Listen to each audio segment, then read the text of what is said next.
All right. Hello, everyone. Welcome back to another episode of Abundance 1010. We are delighted to be here. And as you can see, there's three of us today. Yay! Yay! And then there were three. So we're excited. Matisse and I are really excited to have a special guest with us. Matisse will tell us a little bit more about her in a second. But I want us to think back to the episode that we had last episode. We talked about something very prominent, something that we have experienced. And I think I can speak for just about everyone to say that everybody at some point has experienced imposter syndrome. So we are going to dive into part 2 of our series here. And we are joined by someone special. Mathisa, who do we have? We have none other than the lovely, wonderful Samoya. Yay! So, yeah. I'm happy to have Samoya because she's a very good friend of mine. And actually, I mentioned her. I didn't say her name last time, but when we were talking about friendships, and I was saying I have, two really good friends, she was the second person. So I'm very happy that Samoya has come on, and we have known each other. Samoya, we've known each other for almost 20 years. I think it's 20. I think it's actually 20 years this year. 20 years. Yeah. Yeah. And wow. I recall my first impression. We met in university, and we had the same class. I think it was developmental psychology. Am I correct with that? Yeah. And for some reason I was up towards the back, but then Samoya was right in the front. Laughing.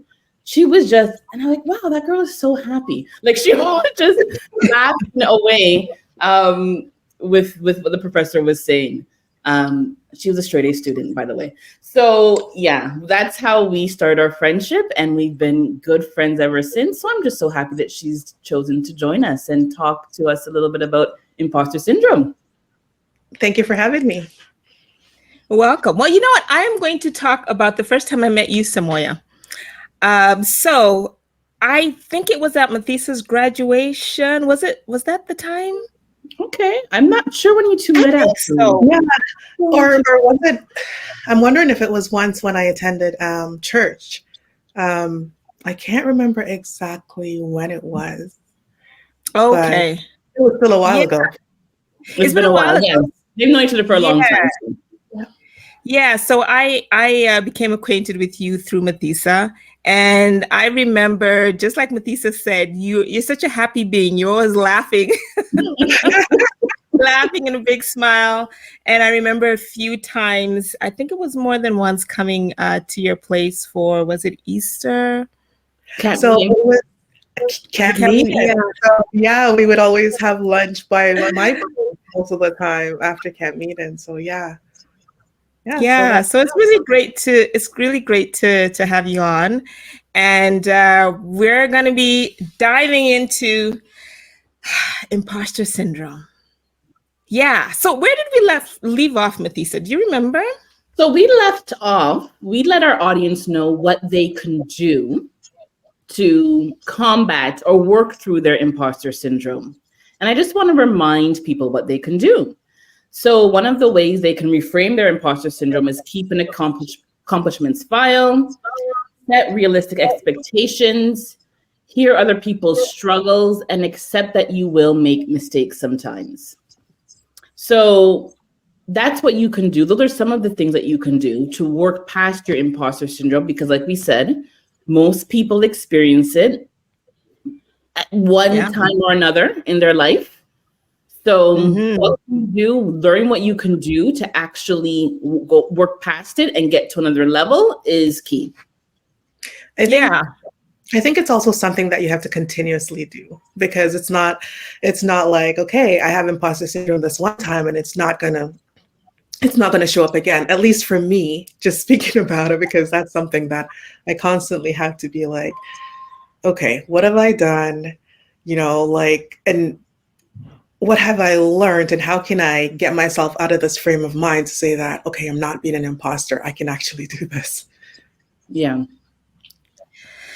And I think it's probably befitting that you tell us a little bit about yourself, Samoya. Like, Mathisa mentioned that you two met in college, university.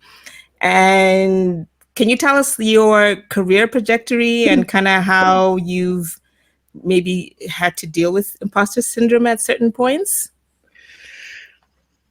Where do I begin? I think it's for me, honestly, it's something that I'm still going through. I feel, and sad to say, I feel like it's a part of my identity. A lot of it stems from self-doubt. A lot of it, I think, also has to do with my me having perfectionistic tendencies. So I tell people that I'm a recovering perfectionist. I just had this conversation yesterday, but I think it really came through for me when I started my job. I was working at a cancer agency or cancer organization, a national nonprofit, and I was one of the only Black persons there. And so being one of the only Black persons there, I don't know why it came about. I think it started, I remember when I just started, my boss asked me to do a specific thing. And so I was going around and I was asking questions. And there was a director who went to my boss and said, why is this person asking me these things? Like, what is her role? Where is her place? Like, I'm a director. Why is this person asking me these questions? Right. And, even though like, I thought I was a confident person, that sort of been like, okay, like, what is my place? And I remember talking to my boss and I said, like, why am I here? Right. And I think this needs to come from you telling these directors why I'm here and what my role is. And looking back, I didn't really think much about it, but I do realize that it sort of framed how I operated moving on from there. And then I was promoted to a manager. So then I was the only Black manager in an organization, a national organization that was primarily white. And so I always felt, like I have to prove myself. And even though I knew what I was doing, I was constantly second guessing, like, okay, am I going to come across as the stereotype that most people are? Yeah. So that was in the back of my mind. And so I would always second guess myself. And I remember once I did a presentation and the CEO said, I need to talk to you after this. And I was just like, oh my God, like, what did I do? Like, did I say something wrong or something like that? And she came to me and she was just like, where did you learn to present? And I was like, huh? She's like, where did you learn to present? And I said, oh, church. I've had a youth group, I've had things. So that's where I learned. And she's like, oh, you're very good at presenting. But when she said to me, I need to talk to you after, the first thing I did was went to the negative, right? Like, did I do something wrong? And I would question myself all the time, like, am I even supposed to be in this role? I was asked to speak before at a conference that had a lot of health professionals, and they wanted me to tell them how the process would work. And I panicked, and I know my stuff.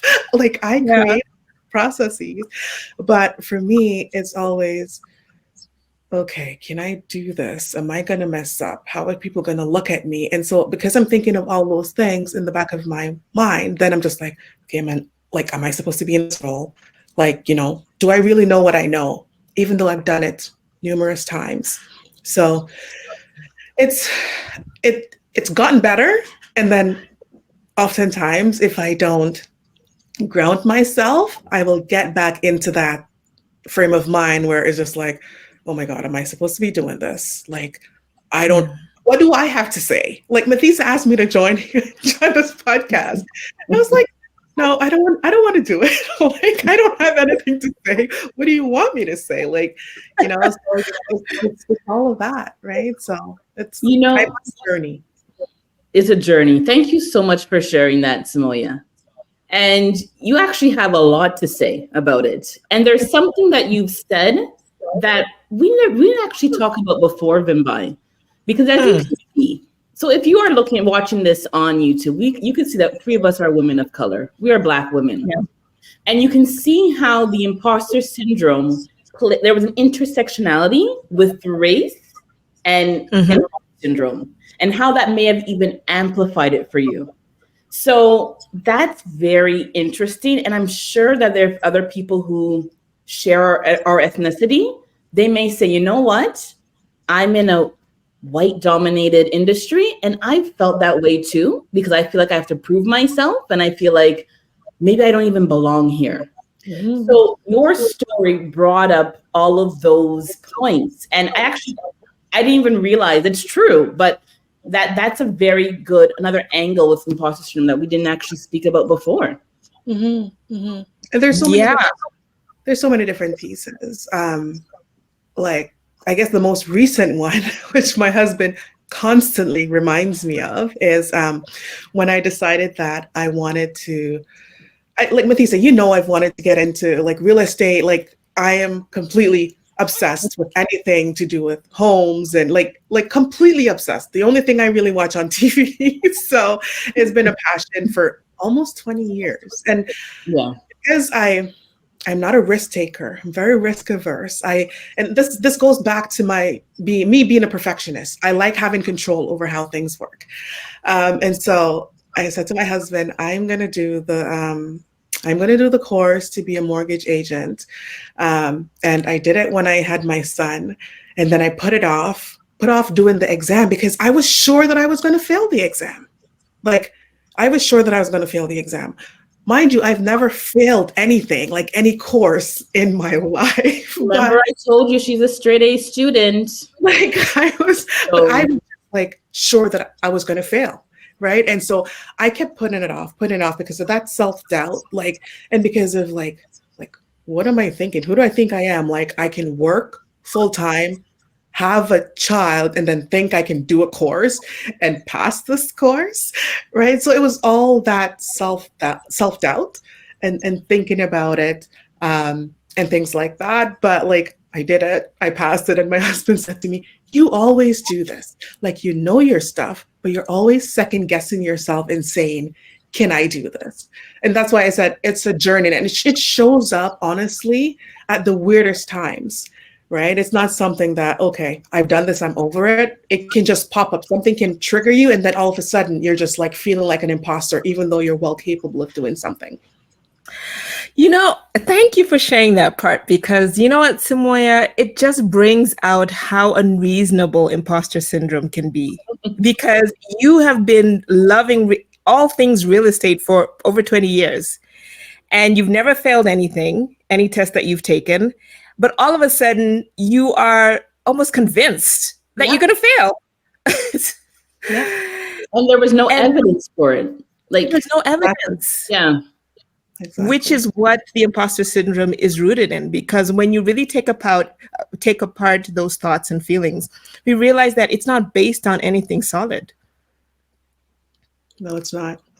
It's all these fears that we have somehow adopted, maybe from what we assume other people are thinking about, or just, I don't even know where they come from, really. I think there's a spiritual aspect to it for sure.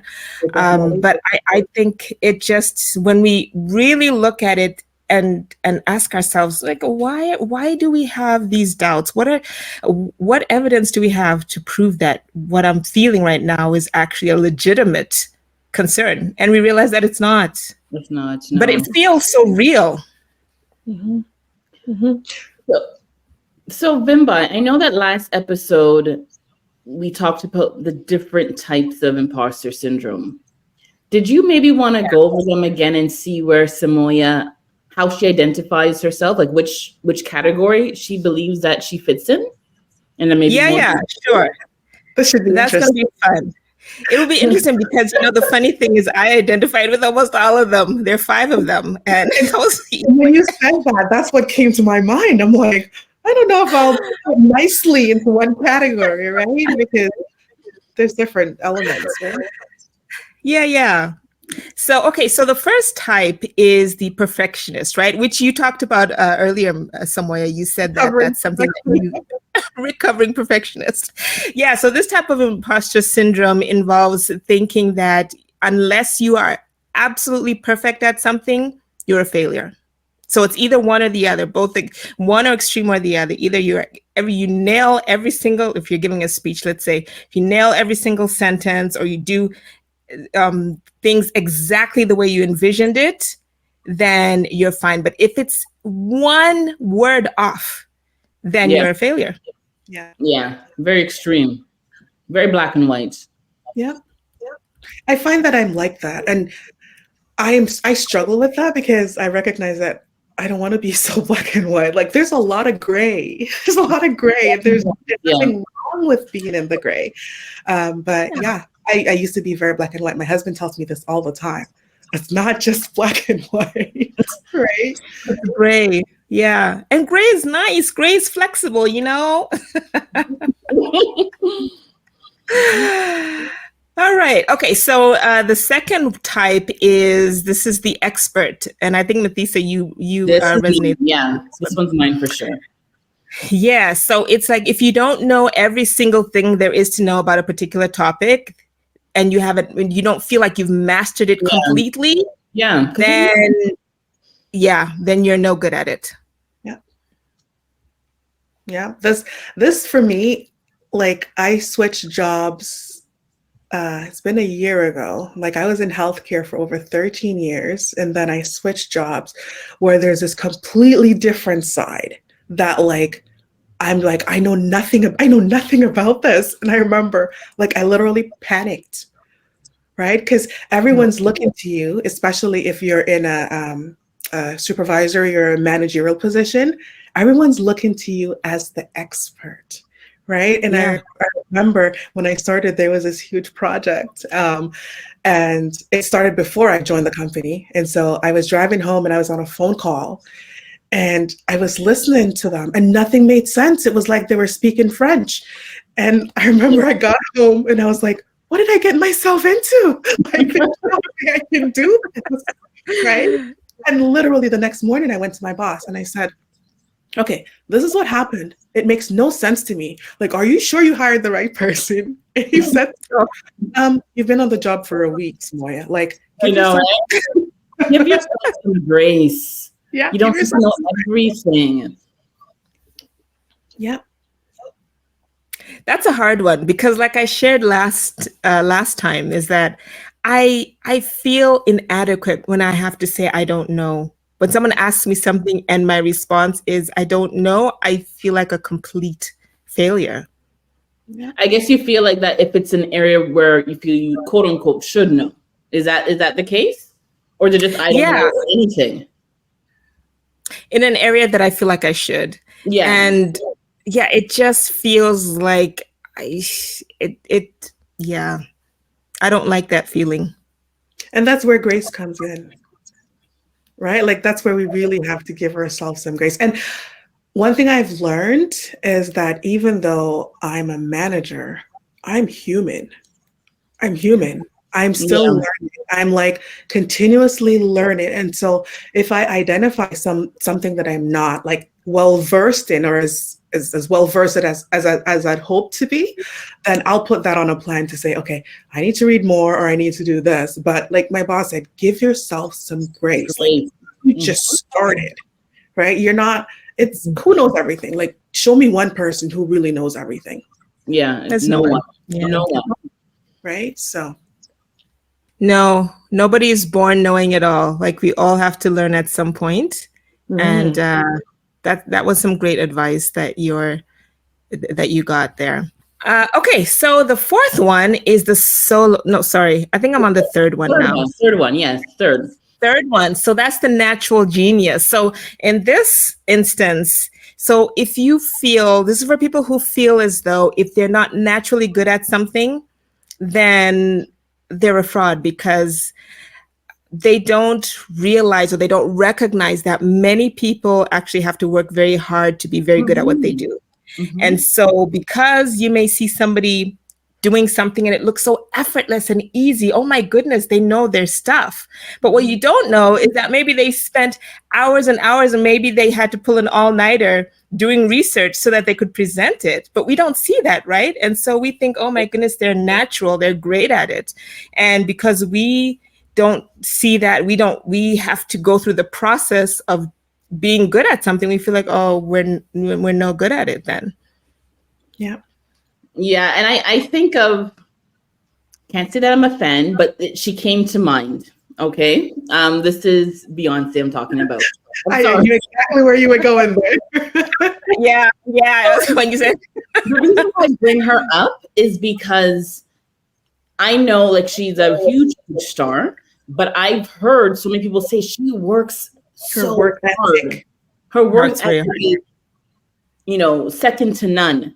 Right. And you think, wow, look at all these accolades that she gets and this status that she has, but she works her tail off for it. Yeah. Right. And so, yeah, sure, she has a natural ability to sing and to, you know, to be a performer, but she puts behind a lot of effort to get that up. Mm-hmm. And you know what? She can be this excellent performer, right? Because that's what everyone sees. But I'm sure there's other things in her life where she's less than perfect. Oh yeah, of course. But people view her as, oh, like Beyonce, right? And they have this expectation, and there's this when you say her name, because as soon as you said it, like you started Mathisa, like I knew that's where you were going. Yeah. All right. Yeah. That's what everyone else sees, right? And as I mentioned, I'm sure there's other things that she'd be like, I wish I could do this because I know that I'm not an expert at it. I'm not as good, right? But we won't see that, right? And so we assume that she's almost like perfect. She's this expert. She's this genius, like well-rounded genius, when in actuality, that's not the case. Yeah, very true. Yeah, I remember many, many years ago when she was younger, and I think she was still with Destiny's Child at that point. And I think maybe she was just kind of beginning to branch out on her own. And I think it was an Oprah interview that she did. And she was talking about how she can't cook. And so she said I can make hamburger helper, which is this pack, which essentially comes with everything, right? It's a meal in a box. Yeah. And I can make that. But she was saying, well, I can't cook. And I think maybe some people may have been very surprised by that. Just to your point, Samoya, that it's very possible for not even just Beyonce, but just ourselves too, for us to be really great in one particular area. Mm-hmm. And, other areas, or maybe, we're still trying to work and get better in some things. But because we have this one solid area, which people see the most of, they don't see that's what you're known for. And in her case, that's her bread and butter. That's her money. And so that's what she would spend hours and hours of doing. Who cared about the cooking and all that stuff? You can pay someone to do that. So for her focus was performing and being great at that. Mm-hmm. So yeah, lots of hours go into being great. Even when you see people playing an instrument like the saxophone or something, and it's like, it's so great. But they put a lot of practice hours into that. Look at Serena and like Venus Williams. Like they practice their tennis in the rain. Like that is how their father, both of their parents really groomed them and really instilled this work ethic. You got to keep going and going and going and going with it, and then you're going to be the best. But also, sorry, their parents probably saw something in them. Like whether it was an interest or whatever. And so they groomed them, as you said, Mathisa, like they groomed them. And oftentimes, like when we're perfectionists, we sort of think that we need to be perfect at everything. And so like, there might be something that we're so good at, like, and we're naturally good at it. But then with social media all around and everything, all the outside influence, we see someone else who's doing amazing at something else. Mind you, we're not gifted there, right? But start forcing ourselves to really try to improve that. Whereas if we looked at the things that we were good at and we really focused on it and honed in on it and developed that, right? It would make such a big difference. Like, I'm a Joyce Meyer fan. Like, I go through she always shows up when I need her to show up, and like, oh yeah. And so I was listening to her, and she was saying that we're always comparing ourselves to others, and that comparison leads us to feeling inferior, which can also even contribute to us having that imposter syndrome, because you're looking at other people and you're saying, well, Vimbai she can do this and she does it very well. Why can't I do it? Sorry, but that's not your gift. That's not what God called you to do, right? And that also can affect you feeling like an imposter, because if you're trying to do something that is not naturally what God has called you to do, then that's going to it's almost like a self-fulfilling prophecy. It's going to feed into you saying, well, I'm not good at this. I'm an imposter, because you're trying to develop something that isn't necessarily what God has intentioned for you. Yeah. That is such a good point. And oh my gosh, Bimba, doesn't that remind you of what we want to talk about next? But I don't think that we got to our 5th type of imposter syndrome. No, we didn't. So the last one. Oh, sorry. No, there are 2 more. And I'll just go over them quickly. Number four is the soloist. So this is when you may feel that, okay, because I need some help to reach a certain level or certain status. Therefore, I'm not really good at this because I have to reach and ask for help and this and that. So because I cannot do it on my own, then I begin to question whether I'm competent. Yeah, this one. Did I say I resonated with this one a little bit? I feel like if I didn't say it last week, I do now this week. You do, eh? I feel like there have been times I'm like, oh, well, okay, I have to ask this person. Do I really know what I'm doing, or am I just using my resources smartly? Yeah. You know what I mean? Mm-hmm. That's a good point. Yeah. And then number five is a super person. So this is when you feel as though if you are not the hardest working person, if you're not putting in the most hours, if you are not doing everything you can to the detriment of yourself to reach that high level of achievement, then you're a fraud, because you're not working the 80 hours per week. You're not making the sacrifices of the boss who's just always at the office or always working. And since you're not doing that, then you're not committed. You're just you're just playing around. Samoya, I saw you really smiling with this one. Can you relate to this one? I absolutely relate to this one. I won't say I relate to it right now. At least I'm trying not to be. But early in my career, I would get into the office as early as possible. I would stay late. I would go to Jamaica and bring my work laptop with me. Okay. Because I didn't want it to appear as if I'm not working. Well, you're on vacation. You're not supposed to be working. And so that was something that I really struggled with. And now, Mathis and I had a conversation before. We went away, and I said to her, I didn't bring my cell phone. Right? And did I have projects that were ongoing? Yes, there's projects, but I had a VP that said to me, we're not in the business right now where someone's going to die if you don't answer your phone or respond to an email. It's true. Right? No one's dying. Yeah. And so I really had to take that to heart, but it was hard. And as I mentioned, I was in an organization where I was the only Black person in a managerial position. Right. And so I was trying to break those stereotypes, I think. Right. Because there's a lot of stereotypes that's associated with Black people. And I wanted to showcase a different side, to say, we're not all this way or we're not all that way. Oh my goodness. Oh, that's a good point. Right. But then at the same time, it was just oh my God, I'm tired. On Sabbaths, I had these friends, I would go to their house and just pass out on their couch, because it was go, go, go. Sabbath was the only time where it's I am not going to open my laptop.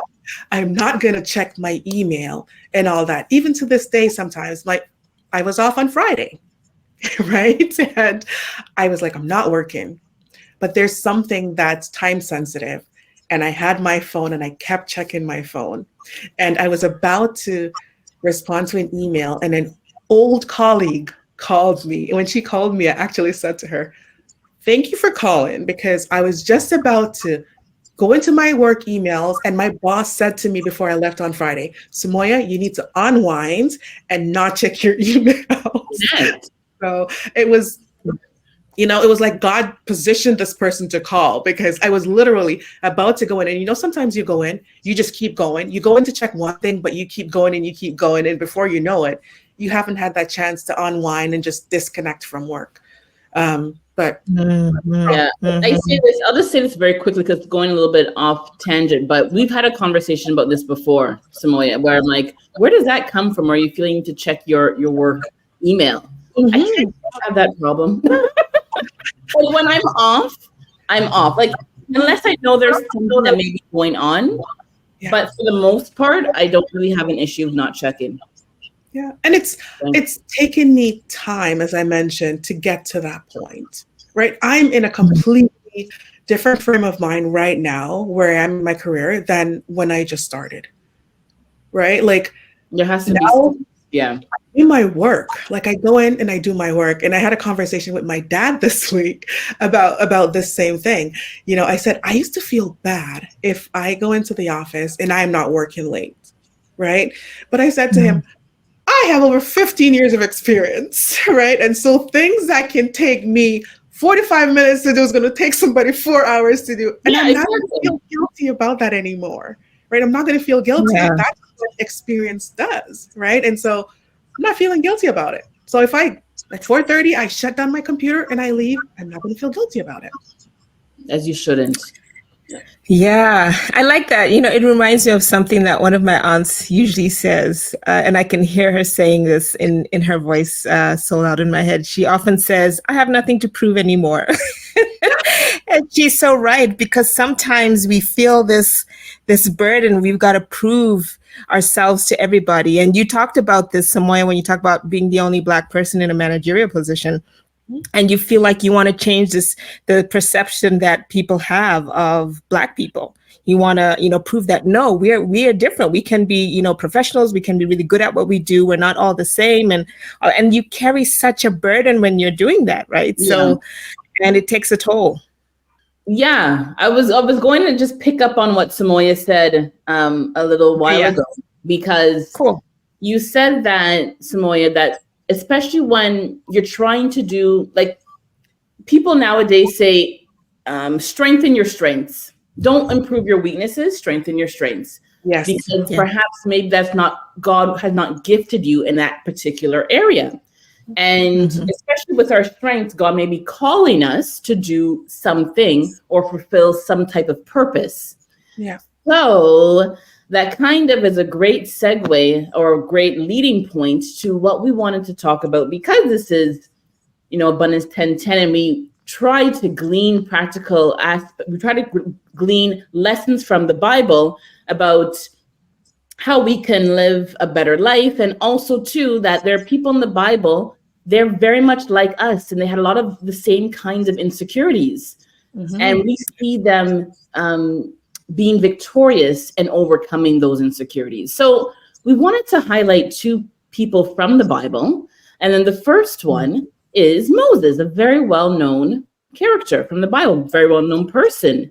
And God called him and he said, you got to go to Egypt and you got to lead the people out of Egypt. Yeah. And you got to tell Pharaoh that to let your people go. And what did Moses say? Well, I can't speak, but what am I going to say? Exactly. I'm not eloquent. Yeah. Why he had a lot of excuses. Yeah, like why are you asking me? Because he had all kinds of points that he felt that would disqualify him from the calling that God had him. And because he was like, well, who am I to go and tell Pharaoh that he should let the people go? And then God said, well, I am sending you to do this. And then he comes back and he says, well, who should I say sent me? What if they don't believe me? And so God tells him what to say. And then he says, what did he say? He said, oh yeah, what if they don't believe me, then what do I say? And God says, well, here's some signs I'm giving to you. They said, well, I can't speak, I'm not eloquent. And then God says, well, I have instructed Aaron will be your mouthpiece. And then when he runs out of excuses, then he says, oh Lord, just please send someone else. And so how, listen, I've told the viewers how I'm going through this journey of reading the Bible through the year. And what's interesting is that Vimbai's on a very similar journey, and we didn't talk about it. Yeah. We did not plan, let's both read the Bible together. I just something I felt convicted to do. And I said, oh my gosh, all these things are in the Bible. I'm sorry, I was ignorant of all of the practical examples that we have of people just being human. Yeah. Because you think, oh, it's holy scriptures. Oh my gosh, everyone, they're so holy, they're so perfect. But it's like, wait a minute. No, they felt the same way that I would have felt. And we can see how God moved and came through for them. So it's just I'm just really enjoying this journey. And you see, with Moses, he was thinking that he would be doing it in and of his own strength. So good point. He was thinking that, well, I can't do this. Moses as a person, I can't do this. And that's the difference, right? If God is the one that sent you, I think there's a scripture that says, whom he sends, he will equip, or something like that. He will give you, if God has asked you to do something, mind you, I'm a control person, so I struggle with this. He will give you the skills that you need to do it. Yeah. He's not placing anything on your heart, or he's not going to ask you to do something if he's not going to be there with you. Absolutely. Right? That is such a good point. Yeah. He's going to give us the strength to do it. And I think when we look at Moses, he's such a complex person because of his upbringing, right? He had some identity issues, and I'm sure a lot of his insecurities stemmed from his upbringing. I mean, he's Hebrew, but he's also grew up in Egyptian ways, and now he's got to go back and lead the Israelites out from Egypt, and so it was very complicated. And so when we really humanize these biblical characters, we can see ourselves in them as well, because I would argue that a lot of our issues with imposter syndrome stem from our insecurities in our childhood, or maybe our upbringing, and maybe things that people said to us that have stuck in our minds. And so we constantly question, or sometimes when we made mistakes, when we thought we were doing something correctly and we made a mistake, and now we hold that against ourselves, and we keep circling back to that. Oh, remember that one time when I thought I was going to nail this and then I didn't. And yet we forget the 99 times when we did do it right.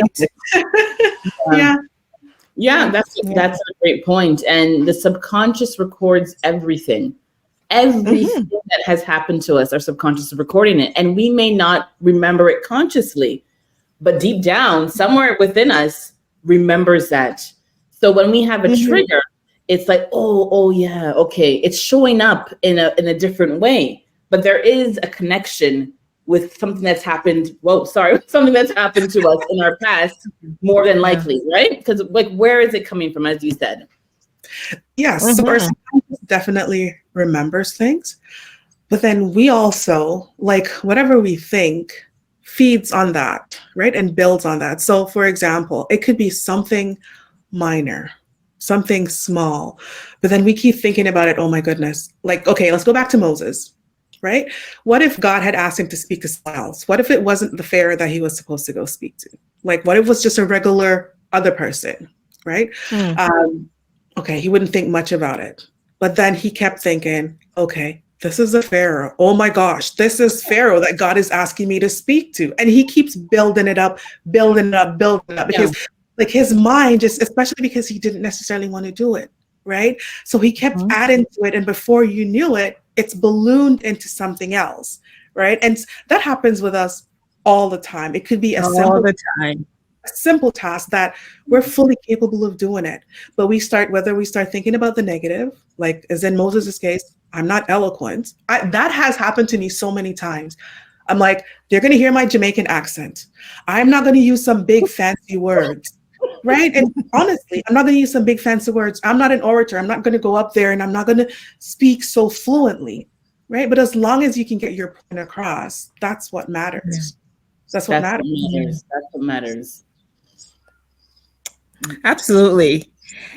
And interesting, picking off of that point about thinking very little of ourselves. There's another character in the Bible, Gideon, who also was struggled with seeing himself the way that God saw him, because this was where, I think it's in Judges, I believe Judges 6. Yeah.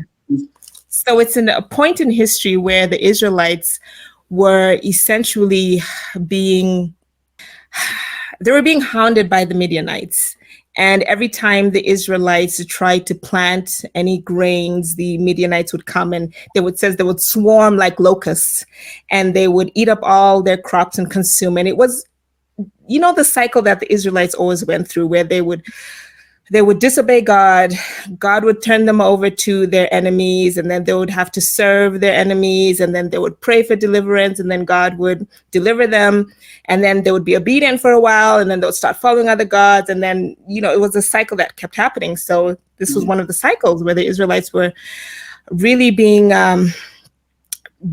tormented, I would say, by the Midianites. And so Gideon he's threshing wheat in a wine press, which you're supposed to be doing it out in the open, but he wouldn't do it in the open because he was afraid that the Midianites would see and come and take the grain away. And what happens? God comes to him and addresses him, like he says, "Mighty warrior," or something to that effect. And he's like, "What? Who? Me? Who are you talking to?" Yeah. And he says, "God is with you, mighty warrior." Like, what? I'm the least in my clan and the least in my family. What are you talking about? The least, yeah. Guess what? I just had something that you were talking, Bimbai. How about we start seeing ourselves how God sees us? Yeah, absolutely. I mean? Yeah. This is why it's so important for us to develop our identity in Jesus Christ. Mm-hmm. Because the way, like you said, God said to Gideon, "Mighty warrior, I'm calling you who you are really to be. I'm calling you like, this is who you are." Yep. Let's start seeing ourselves as God sees us. It doesn't have to be in a prideful way, like, "Oh, I'm the best," and everything like that. But we see ourselves because we have value. And our Creator doesn't make mistakes. Like, He created each and every one of us with a very special plan, very special purpose. Yes. So let's be reminded of that. This is why, again, and Bimbai and I were not biblical scholars, far from it, but if we just look in the Bible, we can see how we can get lessons for ourselves. We can live a richer life. Mm-hmm. We can live that abundant life. Yeah. Right? Yeah. So absolutely. That just came to mind.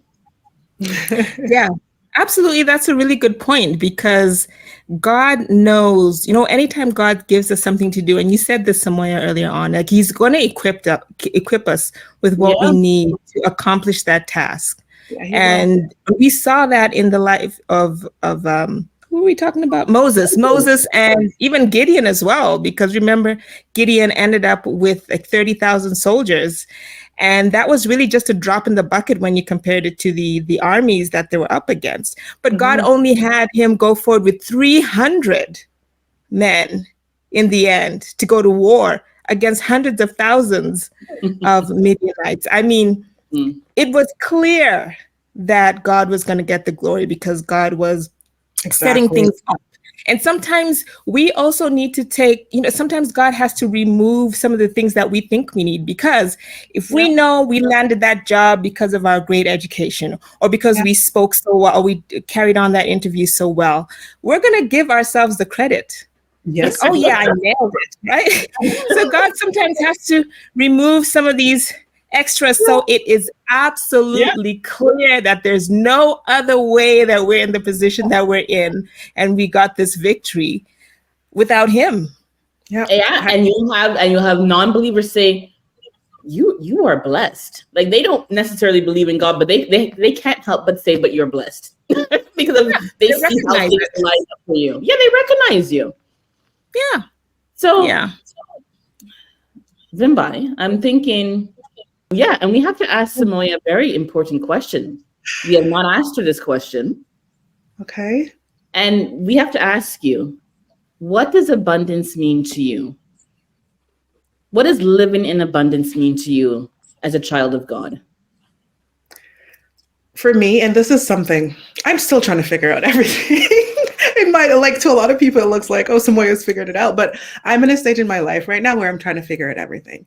And so for me, living in abundance would be living according to what God has ordained for my life. So not operating from a place of fear, not doing things out of fear. I was talking to a colleague and I said, like, I feel as if I've lived the last 30 something years from a place of fear and from a place of meeting the expectations that others have for me, not necessarily what God has planned for me. And so my hope moving forward is to live according to what God has ordained for my life. And so it has to do with giving up my control, my sense of control, and allowing God to lead and direct. And that's what living in abundance would mean for me. Like, not living and thinking that, oh my goodness, this is going to happen, or things aren't going to work out, right? Not operating from that place, but operating from a place of hope and moving forward in accordance with that. Okay, well, very well said. Yes, I love that answer, because it's something that we should all aspire to, because what God has for us is for us. And what gets us, and we talked about this also a little bit in our first episode, is the comparison, right? And when we recognize that God has carved out a path specifically with your name on it, or specifically with my name on it, there's nobody who can do exactly what you do the way that you do it. It's so true. And he has equipped you with all these different things that don't even seem related, things in your childhood, some experiences you've gone through. All of that is creating what he has. It's fitting into what he has predestined you to be. And so if we can walk out in that confidence, knowing that, I'm one of a kind, and I want to walk in what God has destined for me, then we would be living such victorious lives. Amen. And I pray, let my desires be within your will. Let my desires match up with your will. So I'm not going to want and yearn for something that's not something that you want from me. Yeah. Well, that's the big issue, right? Because the problem is often our will is not aligned with God's will. And so that's like 2 or 3 episodes. That's another episode, yeah. That's another episode, because that's a tough one. Yeah. So we have to say, Samoya, thank you so much for coming on. My pleasure. This delicate yet common topic of imposter syndrome, and giving us your experiences and your perspectives. We are so truly appreciative. Thank you for having me. Oh, you're so welcome. Will you come back on again? I think that's yes. What? Now she's on her feet wet. I think she can actually. Yes, absolutely. Well, let's see what God has planned. I love it. That's how that's Christianese, right? When people when people are not, they don't have a ready yes yet. Let's see how the Lord leads. Yes, let's see how he leads. Well, we're so grateful. Thank you, Samoya, for taking the time out away from your family to come chat with us and give us your opinions and your thoughts and your experiences. And just keep killing it, because you are doing some amazing things with your side hustle. Where can people find you? Oh, I didn't expect this. Okay, so I'm actually I'm on Instagram at Samoya the Mortgage Helper. So it's Samoya _ the Mortgage Helper. And yeah, it's a new thing, that's something I'm passionate about. So I'm hoping that I can take it to the next level. So thank you. You're very welcome. All right, Mathisa, do your thing. Where can people find us? People can find Abundance 1010 on Instagram. We are at Abundance 1010 podcast. You can also find us. We have our own website, abundance1010.com. So you can actually listen to all of the episodes if you like. Just go on there, and that's where you can actually contact us. We'll be sure to get back to you. We are on Apple. We are on Spotify. So please do join us. And guess what? You know what I always say? If you like this episode, there's more than likely, someone else who's going to like this episode. So share it with someone that you know. We greatly appreciate it. And we'll see you next time. See you next time. Goodbye. Bye. All right. Take care. Bye.